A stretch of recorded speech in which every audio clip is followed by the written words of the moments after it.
Flack Talk with James Canning, the podcast with the inside scoop on journalists from San Diego and across the nation. If you're a communications pro, have a nose for news, or you're just nosy, this is the podcast for you. Now here's your host, James Canning. Hey everyone, welcome back to Flack Talk. I'm happy to have Kelly Davis, San Diego-based investigative journalist, here with me today. Hey Kelly, how you doing? Hey James, I'm doing good. Thanks for having me. Hey, thanks for coming on. I really appreciate you joining me. This podcast, I like to use it as an opportunity to uplift the voice of journalists, say a little thank you to the journalists who've kept me employed for 20 plus years. And you, Kelly, were one of the first journalists when I moved to San Diego that I met with. I hung out for about 3 months trying to figure out a job. I got a job. And then I started to try to get to understand and know the journalist market here, who the journalists in town were, what was important, the issues that people cared about. And you sat down with me. I think we went to Lofty Coffee, if I remember. Lofty Coffee, that was I remember that. That was one of my first times there, I think. And you kind of gave me the skinny on a bunch of stuff, a bunch of things with my regular job, and then a bunch of things that were just happening in San Diego. And that was a real appreciation I had for that. Given the fact that I was so new. So thank you for that, and thank you for sitting down here with me today. Yeah, well, I'm always glad to help. I've been in San Diego for more years than I can count. So I was happy to share the information with you. Great. Well, folks, we're going to talk to Kelly a little bit about her career and what she does as a journalist and what makes it unique, because I think she has a unique perspective that she comes at this from. Kelly, as we speak today, you're an independent freelance journalist. It's kind of a free agent of sorts, those who are not tied to a particular outlet. But for some of our listeners, especially maybe a young aspiring PR person or, journalism student, can you describe for us what it means to be a freelance journalist? Like, what is that like? What does that mean? Yeah, I mean, I'm not employed by a news outlet. I can choose who I want to write for, but it means I really need to hustle. I need to find the best stories, the stories that aren't being told, and I need to pitch those stories to news outlets. And, I need to decide which news outlets are good fits for the story. I can't, it's kind of insulting to pitch the wrong story to a news outlet that wouldn't run anything like that. But lately I've been writing a lot for the Union Tribune because their editor-publisher, Jeff Light, is particularly interested in ongoing coverage of jails in San Diego. So that's what I've been writing about. So some freelancers are lucky enough to fall into a beat or, be able to supplement an outlet's existing coverage. And so that's what I've been doing for the last few years, but also writing for other places as well. Got it. Let's before we get into that a little bit more, tell me what inspired you to become a journalist? Like, where did this come from, this passion? I've heard all kinds of stories thus far from journalists, but what about you? What got you into this field? Well, like many journalists, I was an English major, what do you do with an English major? I thought I was going to go into academia, become a college professor, and I got my master's degree in English at Boston College, and I went on to UC Santa Barbara. I was working on a PhD. I was in my first year of a PhD, and I just had one of those moments where I'm like, I am not in the right place. This is not right for me. I realized academia just was not a good fit. And I wanted to do something more practical, and journalism just felt right. I remember going to the career center at UC Santa Barbara and telling I don't know what to do with my life. And I took one of those career tests and I came up with equal scores in writing and social work. And so it's journalism.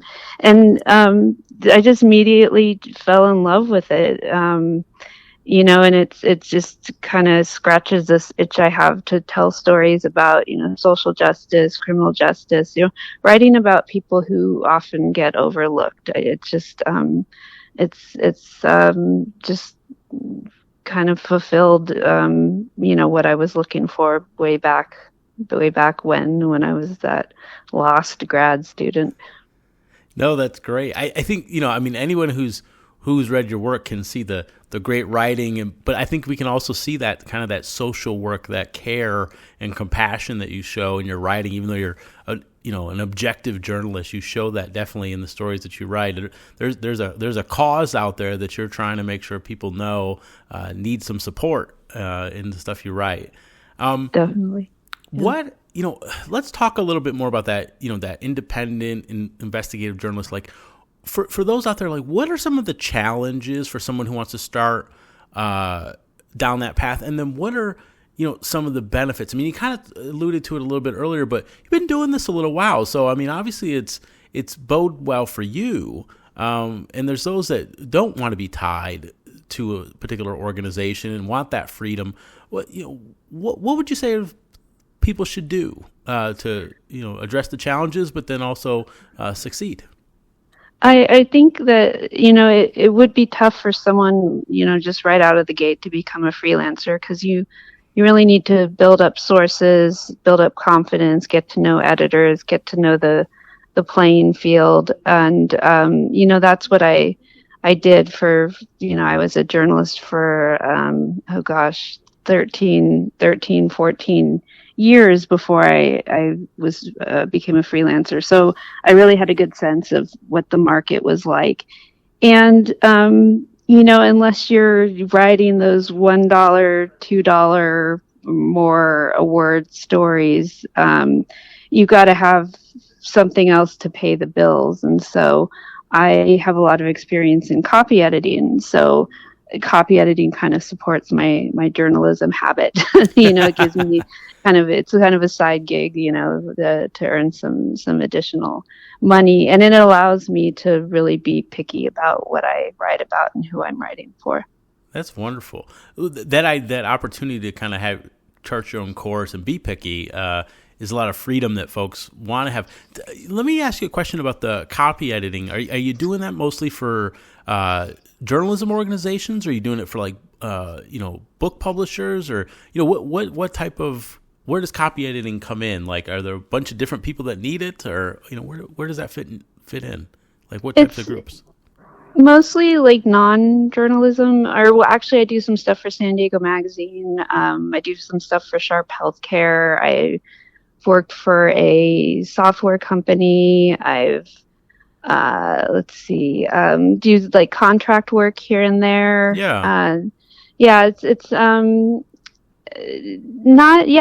It's mostly people who don't have in-house copy editors, and so they need somebody with outside expertise to help clean up their writing a bit, spiff it up a bit. Put all their commas and semicolons in the right place. I'm gonna tell you, as a PR person, I wish I had a copy editor. I'm supposed to be good at it myself, but we got a great team that helps out. But I think you learn in this business, and I'm sure in journalism too, that there is no real pride of authorship, in the sense that you got an editor and they maybe have a better way to put that punctuation, or a better way to say a phrase, and it helps. It makes all of our work better. So I think it's a really important skill that especially as newsrooms and organizations cut back, sometimes you see that sometimes people aren't investing in it, and it's needed. So thanks for doing that. Yeah. Oh, the thing I hate most is when I see journalism orgs, media outlets that you could tell they got rid of their copy editor, and you're just like, oh, oops, bad mistake. Yeah. What talk to me a little bit about? Do you have like an estimate of the different the number of different news organizations you've done work for? And if so, would you mind maybe naming a couple of them? Maybe some of the well-known ones that we might know, but then maybe some of the lesser-known ones that folks should have heard about before. Sure. Yeah, I've probably written for a dozen over. I've been freelancing since 2015, maybe a little more than a dozen. Let's see, some that you've heard of, the Union Tribune, of course. Yeah. Some of those stories have appeared in the LA Times. I've written for Vice, U.S. News, Voice of San Diego for San Diegans. Not sure folks have heard of The Intercept. They were one of the very first publications to give me an assignment or accept my pitch. Shout out to The Intercept. Yeah. You kept this woman going. You kept her going. Right. I will always be grateful to them. Some lesser knowns, I love The Crime Report. It's based out of John Jay College in New York. If you're a fan of criminal justice reporting, I definitely recommend subscribing to The Crime Report. I've recently written a story for The Appeal. It's a nonprofit, really great criminal justice reporting. Not sure if you're seeing a theme here. Yeah, no, I see it. I see it. You found your lane and you are in it and driving hard down the road. Yeah. And one more I want to give a shout out. It's called Bolts. Okay. And it's this really cool newish online magazine that gets into the politics of the criminal justice system. And so I'm a big fan of what they're doing. Okay. No, that's cool. I appreciate you listing through those. We'll make sure we put some of those, especially maybe the ones that people haven't heard as much of, in the description of this podcast as it airs, because I think that's important that would for people be to awesome. go see it. Yeah. So, I keep kind of going back to this investigative journalist thing, and over the course of my career, I've worked with those who are television investigative journalists. I've worked with, print investigative journalists. This is a real special skill, I think. What I've seen is there's a lot of detail, there's a lot of research and things like that. But can you share with our audience, like, what it means from a value standpoint to be like an investigative journalist, and then how you kind of came to be that? Did you know you wanted to do that, or did you kind of evolve into being that? I think I knew I wanted to do that. I kind of am more of a serious person, so I lean more towards serious stories. I wasn't one to do kind of the lighter features. I like a good challenge. Yeah. I like the stories where you uncover something that was previously unknown. Investigative reporting could be an adrenaline rush. Like, you don't know what you're gonna find when you look through these court records or when you get these documents back that you requested. Not that every document request or every court file is exciting. I'd say 90% of them, are not very exciting. Right. But it's, I like stories that require a little more digging. Maybe that ties into the academia thing, doing the research, kind of getting lost in the research. It's like going on an adventure and you don't know exactly what you'll find. So I think that's what has drawn me to investigative reporting. That's interesting. I mean, so for you young journalists out there, if you want to choose your own adventure career, right. Investigative journalism is one of them. That's how you get there.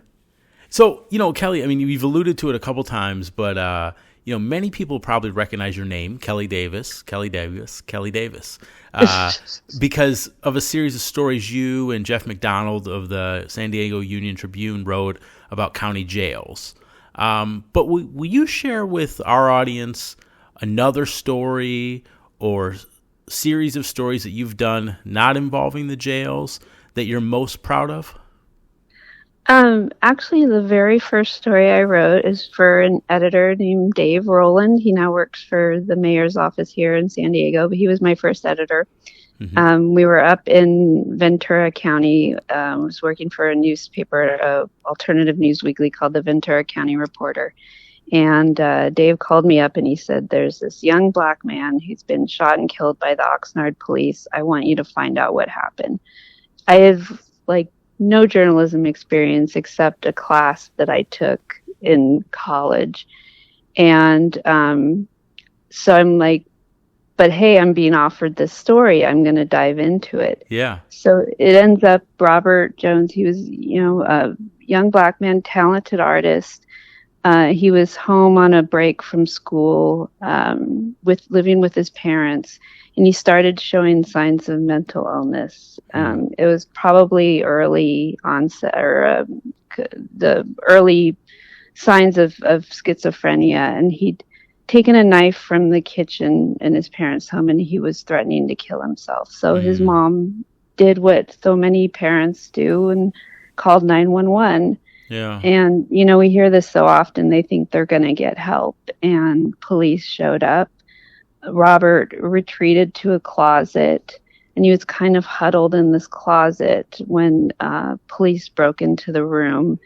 And we later found out through the law enforcement investigation, which at that time was released to the public.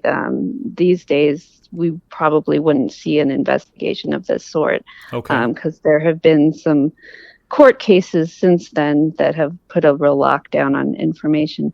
But we got to see the full investigation, and what we found was police had filled the room so full of pepper spray trying to get Robert to come out from where he was that they didn't know what was going on. They couldn't tell what was going on, and they thought he was lunging at them with the knife. All evidence showed that he was not, that he was cowering in this closet, and they shot at him. Wow. The thing, like my first investigative scoop, so I've told the story initially about what had happened with Robert. What the investigation showed, that came about a year later. But kind of midway through, I was leaked an audio tape of police going on the offensive, going on this PR campaign where they went around to community groups and were really trying to paint this kid as a bad guy, as a gang member, a dangerous gang member. And he was absolutely not. He was, an art student going to college going to Pratt College of Art in New York, had no gang ties in Oxnard at all. But they just figured, that people would buy it. And so I reported the story and really kind of shamed the Oxnard Police Department. And to their credit, they ended up doing a very thorough training, overhauled a lot of their training on how to deal with people with mental illness, using non-lethal tactics. And so that was at least, a good outcome from a very sad story. Yeah, no, I appreciate you sharing that. I mean, journalists, we don't always think about it, but you guys see a lot, you hear a lot, you're looking at a lot of stuff, and, dealing with, looking at someone else's mental illness or, injury, and then, having to report on it, that can be jarring for you guys as well. But the fact is, at the end of the day, you've caused change with that story. That's ultimately what journalism and, the work of a journalist should be, is to cause change and drive difference making. Yeah, but it is, I still remember sitting with the family, and, it had been just days after, since he was killed, and just the raw emotion. It was my first time really experiencing that, and it took a few days to recover from that. I can't even begin to imagine how they were feeling, but it was definitely a tough experience that I learned a lot from. Yeah. Well, thanks for sharing that with us. Thank you very much. Yeah. So let me, you mentioned Dave Rowland, and and admittedly, I didn't know that you spent that time at the Ventura paper with him. I knew about, I think, the time that you guys spent together at San Diego City Beat. And so for those who might not be familiar with this publication, and Kelly, please correct me if I'm wrong, but, I'm a little newer to town here, but it's, it was the alternative weekly kind of powerhouse in San Diego. And, I've heard you tell some stories. I've heard others tell stories about this paper and the journalists that work there, and the kind of I don't know if this is a good word to use these days, but crusade that folks were on to kind of do good journalism. So without getting into all 13 or so years that you were there, can you describe, what it was like at the beginning of your time at the San Diego City Beat, and then the middle time, and then when you left? Because that was a significant portion of, your time as a journalist thus far. Yeah. Well, we were definitely not the largest alt weekly. That went to the Reader, who had a higher page count. But we definitely, when we started, we wanted to be like the classic alt weeklies. The Village Voice, the Chicago Reader, Seattle Stranger, LA Weekly. We kind of had those Washington City paper. Yep. What was the Detroit alt weekly? Metro Times. Well, so there's Metro Times and Real Detroit. There was always a war. So yeah, no, all those big city weeklies. We kind of wanted to fashion ourselves, in their have them as a model, and so we did all the crazy things all weeklies do. The silly special issues. We did. During my tenure there, April Fool's Day came up twice, and so we what we published on Wednesdays. So twice we had an April 1st Wednesday, and we did completely April Fool issues, which some readers didn't quite get it. I guess if they picked it up on April 1st, they would get it. If they picked it up later, they might be a little confused. Yeah. I remember I came up with a concert listing for Daft Punk. At the time, there were a lot of new art spaces with the word house in them, HAUS. And so it was Daft Punk at your HAUS, because they have the song, Daft Punk is playing in my house. Yeah. And we got so many angry calls. What is this? What is this your house place you're talking about? And, I did a mock reading, that Ernest Hemingway was doing a reading at a bookstore, and, just a kind of a lot of silly things. Yeah. But, I'd say the beginning started off with great hopes. There was still a golden age of print journalism. Towards the middle, print journalism was fading, and we tried to switch over to online. We started our own blog. We called it the last blog on earth, because we felt that everybody else had already started a blog before us. And then towards the end, I kind of saw the writing on the wall and figured it was time to jump ship, to let City Beat sail off into the distance, which it did. It doesn't exist anymore. Yeah. And a lot of alt weeklies have gone out of business too. So, RIP alt weeklies. Yeah. No, it's a shame. Like I lived in Seattle for a couple of years, and I mean, The Stranger was the paper. If you were within Seattle proper, people often looked at that paper as the one versus even the Daily in a lot of ways. Can we kind of drill in on that a little bit? Like, what do you think it is? I know it's a tough time right now for alt weeklies, but like, what do you think it is about them that makes them so important for communities? Because I don't know, when I was in Detroit, the Metro Times provided like such a different perspective, or they were able to like take a different angle than the Daily took on what would be like maybe a normal press conference or a normal budget address, and there were sometimes silly things, but they often did a lot of that digging and that kind of on the ground perspective. So knowing kind of where alt weeklies are here, what is it about them though that if you could like just wave a magic wand and bring, San Diego City Beat back, like why would it be important for this community to have it back?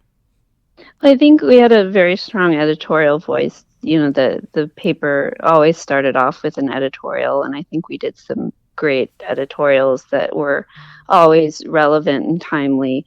We had an irreverent tone that, I think gave people a good laugh, pissed people off sometimes, but, there was that irreverence there. And, one thing Dave believed in was that objectivity is a myth. Strive to be fair and accurate, but if you've done all your homework and there's a point of view that you're going to approach. You're going to write from. You've figured out who the bad guys are and who the good guys are, and you can show that you did your work. It's okay to tell that story, like, again, as long as you're fair and accurate. And I think an alt weeklies offered a little bit of something for everybody. You had your news section, you had your food section, your art section, your music section, your listings. So people might pick it up for the listings, but then see that we had an election guide. Yep. A lot of people loved our endorsements issue. Or pick it up for the music listings, or to see what the new bands are and read the editorial, and become really interested in whatever issue. Homelessness, we wrote about food stamps, the county needing to make it easier for people to sign up for food stamps. I remember that being a big issue for a while. So yeah, it's a little something for everyone in a pretty compact package, and it was free. Yeah. So, yeah. No, I appreciate you sharing that perspective. I mean, I think that they're important. In my growing up early on in my PR career, I mean, I worked a lot with the one in Detroit and a little bit with the one in Seattle. And when I got here, I met the folks that were still, I think City Beat was still kind of there for a minute, and then it kind of went away, and we won't talk about the other one. They're very interesting. Hey, Kelly, I want to talk a little bit about, or hear you talk a little bit about, outside of the daily grind of being a journalist. I know you're really involved in the local chapter of the Society of Professional Journalists. Can you talk with folks here about why it's a great organization to be a part of? Maybe some young journalists listening, or young student journalists who might need to hear why they should get a part of it. And then, is there anything you guys are doing at SPJ San Diego right now that maybe you want to put a plug in for our audience?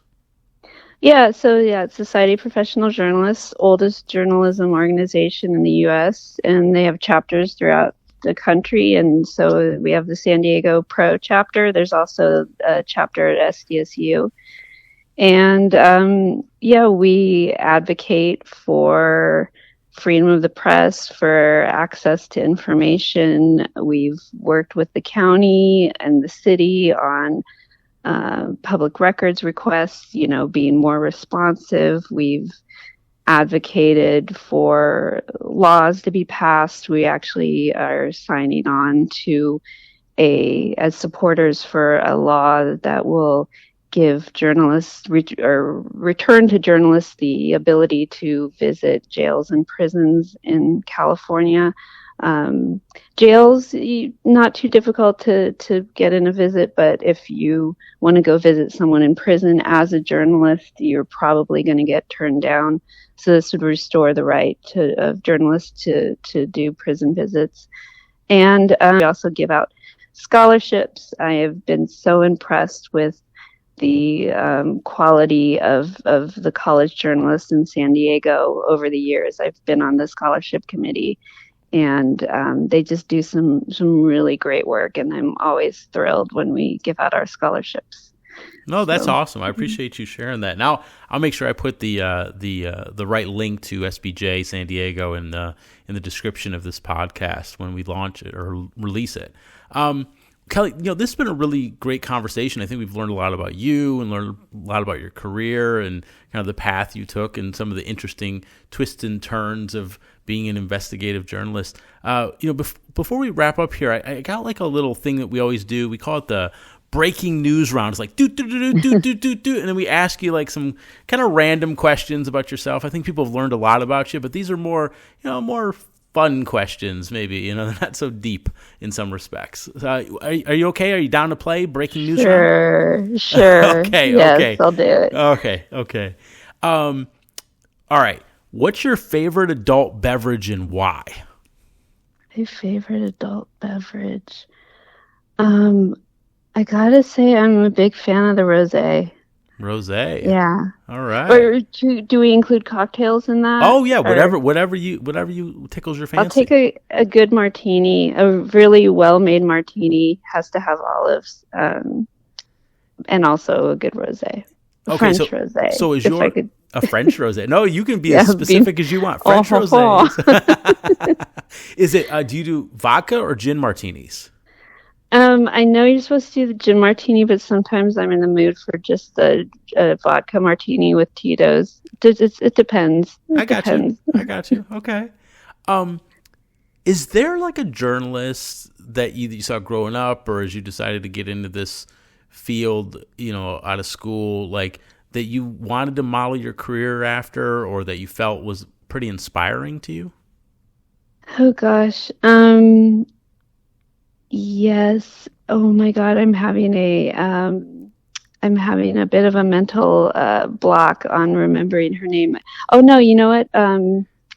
Adrienne Nicole LeBlanc, her book Random Family is transformative. It was a 10-year journalism project where she follows a family that she met in a courthouse in New York, and she follows them over 10 years, and it's just a really, really stunning piece of journalism. So I highly recommend that book. Okay. Catherine Boo. She was the other one I was trying to remember. She's done some just fantastic journalism as well. Okay, we'll have to look those up. We'll put those names in the description so that folks can look them up. What when you're not researching for a story or grinding away at writing, what's a hobby that you enjoy taking part in? Playing guitar. I'm in a band with my husband. He's a drummer. I met him in a band many years ago. So, I like playing music, listening to music. We have a lot of vinyl records. So, we're the total indie rock cliche couple. Yeah. You play the guitar. See, I learned something new. I had no idea you played the guitar. I had no idea. Do. That's awesome. Just if you hand me one though, I'll get all nervous and I won't be able to play anything. So okay, I gotta ask this. I need a band behind me to. You need a band behind you. Yeah. What's your warm up? Like what's your warm up before you go on stage? And have you had a rider? And have you ever had anything very interesting in it? And if you haven't, what would you put in it? Favorite song to play, I guess warm-up song is Blackbird by the Beatles, and never had a rider. But if I did, what would I put in it? Oh God, I don't know. French rosé. Rosé. Okay, French rosé. I gotcha. And one time we did get a bunch of packets and packets of various gummy candies, like every gummy candy you could think of. So we didn't ask for it, but. Well, no, this has been great. That's all I got for the lightning round. I think we got into a little bit more behind the scenes, Kelly. We got journalist Kelly, and then we got behind the scenes, guitar playing, French rosé drinking, martini swigging. I got it. It's all great. That's wonderful. Oh God, I sound like a typical journalist. So. That's what we love here on Flack Talk. We love typical journalists, so it's great. Before I let you go, is there anything else you'd like to share with our Flack Talk listeners? Yes, support your local media outlet. Whether it's a subscription, you could get an online subscription for not much money, or if it's a nonprofit, become a member, kick down $25. So it's journalism. It's a dying business. And so but it's very important. I think folks don't know how much of their lives and how much of what they know about the world and what they understand about themselves and their neighbors, and how much of that is shaped by journalism. No, that's great. I think it's a great way to end the show. Hey, Kelly, thank you very, very much for joining us today on Flack Talk. I really appreciate having you. Thank you. This has been a lot of fun. If you liked Flack Talk and want to learn more about your favorite muckrakers and newsbreakers, please hit the subscribe button or visit flacktalk.com. New Flack Talk episodes with James Canning air every other Tuesday, wherever you get your podcasts.